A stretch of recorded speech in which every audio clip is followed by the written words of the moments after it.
Hello guys, अस्सलाम वालेकुम। तो क्या हालचाल है। उम्मीद करता हूँ कि आप सब लोग खैरियत से होंगे जब आप मेरी ये वीडियो देख रहे होंगे। लेकिन अगर अल्लाह ना करे आपको किसी किस्म की परेशानी है तो मेरी दुआ है कि अल्लाह ताला आपकी वो परेशानी दूर करे। जी हाँ, तो बात करते हैं पहलगाम अटैक के बारे में। जहाँ पर सवाल ये पैदा होता है कि पहलगाम अटैक हुआ है, वहाँ पर सवाल ये भी पैदा होता है कि पहलगाम अटैक हुआ कैसे।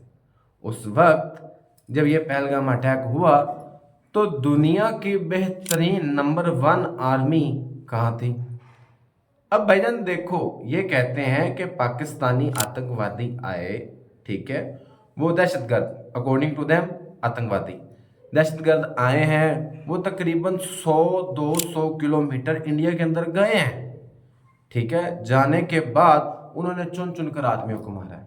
तो वहां पर एक सवाल और भी पैदा होता है कि भाई साहब, जब पाकिस्तानी दहशतगर्द आ रहे थे तो उन्होंने इतनी हाई अलर्ट सिक्योरिटी को कैसे क्रॉस किया, नंबर 1। नंबर 2, ये जो इनके कैमराज लगे हुए हैं बेहतरीन किस्म के, अच्छी नस्ल के, उस वक्त क्या वो बंद कर दिए गए थे? जब ये इतनी सिक्योरिटी की ये जो जालियां लगी हुई हैं, ये जो इन्होंने गेट वगैरह लगाए हुए हैं, ये जो हाई अलर्ट खारदार कांटेदार जालियां लगाई हुई हैं, वो उन्होंने तोड़ी और वो अंदर चले गए।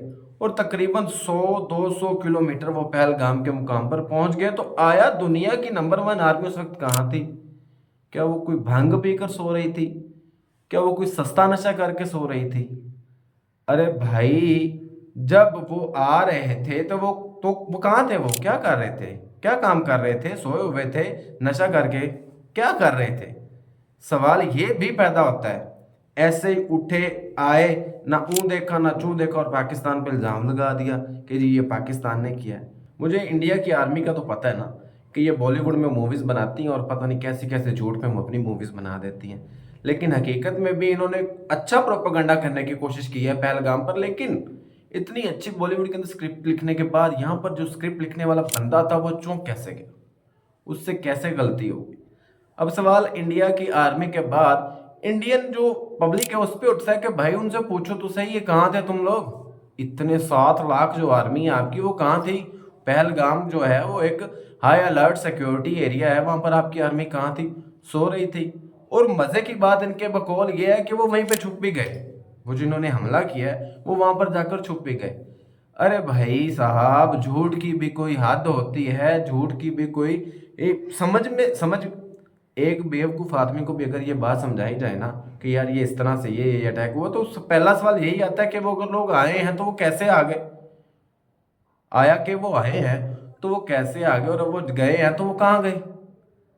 अपने ही बंदों को मारकर, अपने ही अंदर की आग को भड़काकर, अपने ही लोगों को बेवकूफ बनाकर, जो खित्ते के अंदर अमन है, वो जो खित्ते के अंदर अमन कायम है, उसको खराब करने की पूरी कोशिश की है मोदी सरकार ने।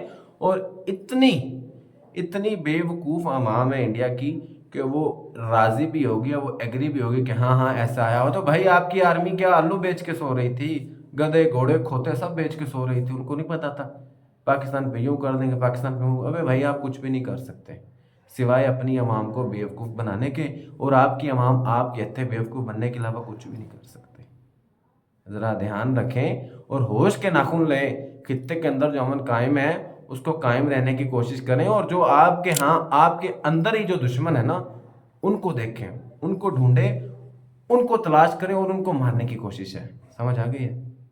दुआ में याद रखिएगा। अल्लाह हाफिज़।